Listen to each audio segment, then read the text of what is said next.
If it's your kid asking, it's annoying. If it's a billion people across the globe, it's a challenge and responsibility. Farmers feeding the world. It's about agriculture coming together to increase both hunger solutions and food production. Please learn more and give generously. Congressman Valadao from the 21st District of California. Yes. Thank you for joining us today. Thanks for having me on. Can you begin by telling us a little bit about your background before Congress, especially your experience in the dairy industry? Well, before running for Congress, I grew up on a dairy farm. My mom and dad started the dairy back in about 1975. I raised there in the Central Valley, went to school, spent my whole life thinking I was going to be a dairy farmer, basically the rest of my life. Got married, had kids, became a partner of the dairy, and started to get involved politically at the farm level, advocating for agriculture here in Washington and in Sacramento. And then it was when I was considered or started looking at running for office and filed my papers in November of 2009. So what ultimately pushed you to make that decision to run for office? You know, just meeting with different people across over the years across the country, and I've always felt like agriculture, especially dairy, has never had a real voice in Washington or even Sacramento. When I first filed my papers, I ran for Sacramento. I ran for the state assembly, and there was no dairy farmer up there. So it was a little bit different, but it was an opportunity to bring a different perspective to Sacramento.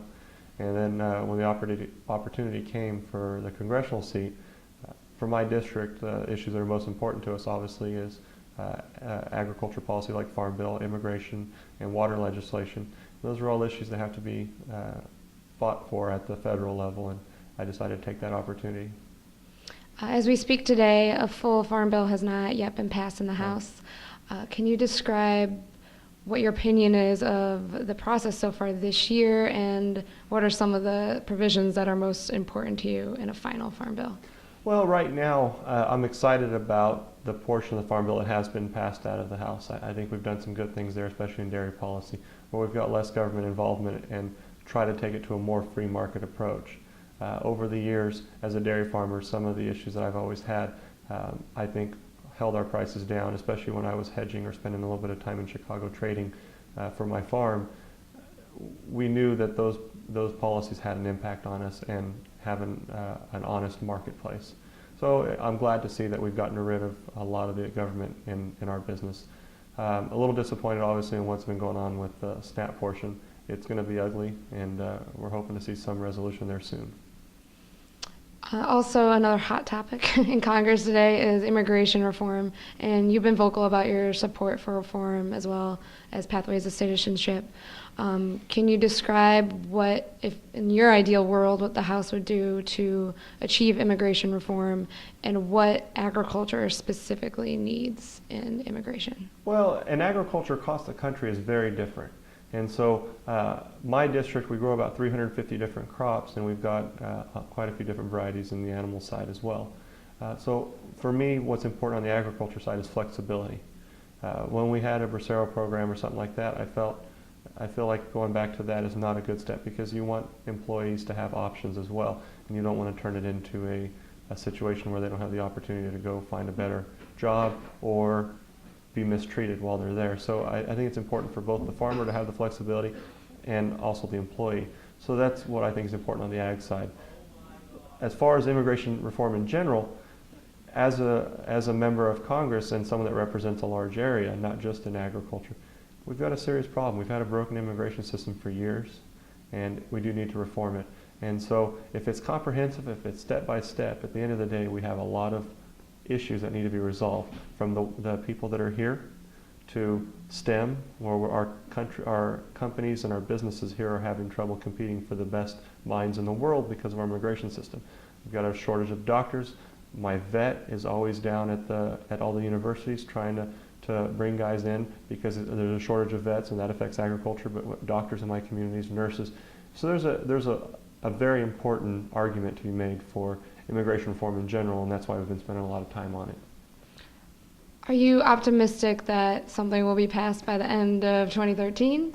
You know, and I've been putting a lot of pressure on leadership, and we are hearing that we've got a good chance of seeing some votes by the end of the year. And I'm going to keep pushing to make sure we see that happen. As far as do I believe it, I think there's a good chance. On a personal level, what are some of the specific goals you set for yourself in your first term when you were elected, if there are? In my first term was just to get to know some people and get involved in some legislation that's important and position myself as a player in immigration, in water policy, and in agriculture policy. I think all three of those affect my district.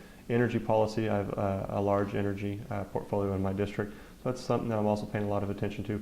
Healthcare, I represent one of the more underserved communities.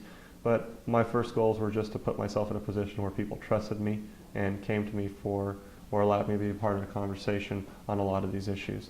And I think I've been pretty successful, especially on the immigration front. I'm building up that same reputation on agriculture as well. I think people understand that I'm honest. I will tell them what I think, and I'll also tell them where the downfalls are, especially if it's a dairy policy. What do you gain? What do you lose? Where are you going to get your headaches? And I think I've built up a trust with other members on that. You mentioned water policy, and that's definitely a challenge for agriculture as a whole, especially in California. Can you describe some of the work you've been doing? Well, I did work on an appropriations process, and it was a little more complicated than we were hoping for, and we thought that there was a good opportunity there. But what we ended up having to do is going through the legislative side. And it's not so much a partisan issue as it is a regional issue. Mm-hmm. And so we're trying to get a point where we can actually get different parts of the state to agree on some type of legislation that allows us to use some of the water, some of our resources. We've got a lot of water flowing out to the ocean for the sake of delta smelt, but we're ignoring a lot of the issues that are directly impacting the smelt and putting them at risk and forgetting about the humans that need this water. I mean, we've got farms that are in desperate need of water. Some of my areas are about 20% allocation, but I've also got communities, people in their homes that are looking at 50% water allocation. And if you go to someone and say, we're cutting off half your water, it's a pretty drastic shot. You've described a little bit about your district through these questions, but can you give me a breakdown of the makeup of your district and especially the role it plays in our nation's agriculture? Well, the district I represent basically runs the west side of the Central Valley, the San Joaquin Valley. We go from Firebaugh, California, all the way down into East Bakersfield, so Arvin, Lamont. The role that we play in agriculture in the country, we grow a lot of crops, 350 different crops. So a lot of people will see pistachios, almonds, the little mandarins. We'll see a lot of pomegranates. We have a lot of tomatoes.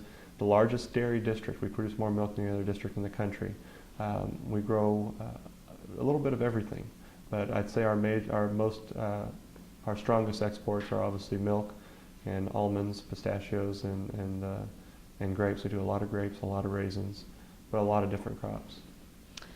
Finally, has everything been what you expected so far in your first term, or not? No, there's always some surprises, but it's pretty much what I expected. I served 2 years in the State House, got a little bit of experience there, but even before that, when I would come back and meet with different members and some of the situations and some of the conversations we had, I just now sit on the other side of the table from the people that are coming here. So the perspectives has changed a little bit, but no real surprises. I still believe what I believe and still working towards what I want to work towards, but it is a complicated area. Congressman Valadao, thank you so much for joining us. No problem. Thanks for having me.